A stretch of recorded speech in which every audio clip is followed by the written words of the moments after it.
até na questão da homossexualidade. Uhum. Que eu desenvolvi uma teoria, e a cada dia essa teoria vai se confirmando. Como? Com os meus próprios seguidores, porque eu tenho um seguidor que é hétero, que é homo, enfim. Eu tenho vários seguidores dessas questões assim, e eles conversam comigo tranquilamente, porque eu respeito, converso, direciono. E eu tenho 3 teorias. A primeira é a condicional, você já nasce com essa condição, beleza, não tem muito o que ser feito, é viver a castidade, né, entregar a tua sexualidade para Jesus.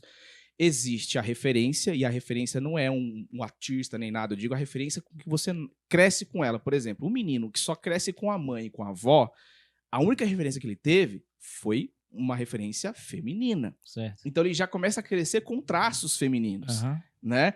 E muitos meninos vêm falar isso comigo. Cara, é isso. Eu comecei a ter, né, essas pulsões mais femininas justamente porque eu só tive essa referência. Até pega a ter amizades femininas na escola, né? Exatamente. Porque aí ele não tem essa referência do pai. Porque que acontece? Quando um filho nasce, os primeiros meses é muito forte apegado à mãe, né? Peito, amamentação, tudo. Vai chegando uma certa idade, o pai vem e corta essa relação. Ele chega no jeito, ele já chega chegando, né? O pai, ele chega com uma certa energia. A Camila sempre brinca, né? Fala com quem a gente tá conversando. O Guilherme é muito enérgico com as crianças, né? Mas todo homem é normal.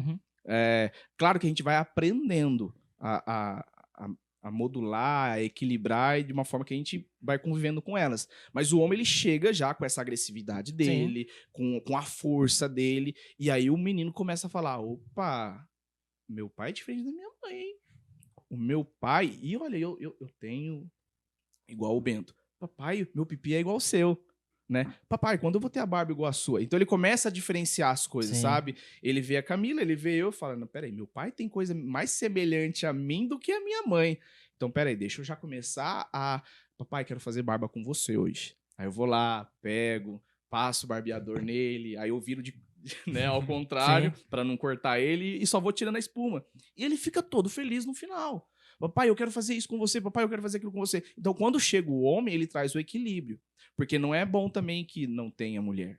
Porque o menino vai ver, pô, a minha mãe é doce, a minha mãe é mais frágil. Olha como minha mãe trata o meu pai. Putz, olha como meu pai trata a minha mãe. Opa, eu já percebi que meu pai é forte.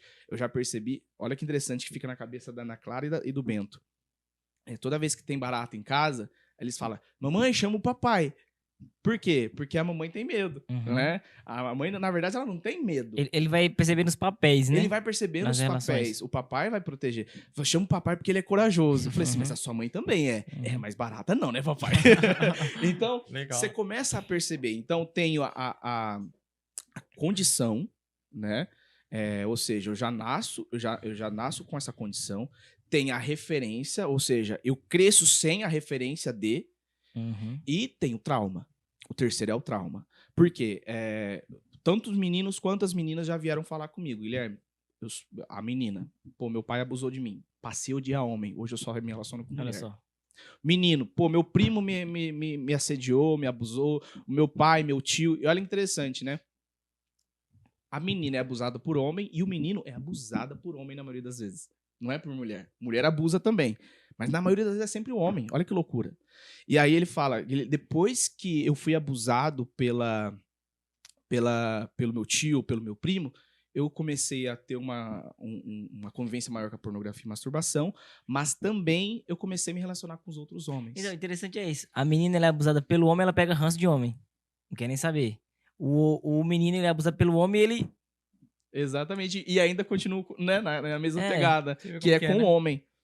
E aí, no caso... porque sai do que é o natural, a regra, né?